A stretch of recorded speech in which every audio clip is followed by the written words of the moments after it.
So today in the seminar we've had at SEI, I thought about this and identified 5 areas where I've drawn hope. I draw hope.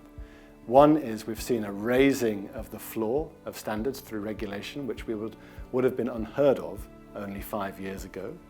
That's hopeful. 2, there is an incredibly inspiring and resilient civil society voice that's often the first line of attack and the last line of defense on environmental issues in tropical countries. 3 and 4, we're seeing much more collective action by tropical forest countries coming together, shared ambition, shared leadership, shared demands, and the same is true of governments. And as they come together, companies and countries that lag behind are more exposed. And finally, I think it is very inspiring and hopeful that in 2025, COP30 will be in Belém, a tropical forest city in Brazil, where there is an enormous incentive to demonstrate progress towards climate and biodiversity goals.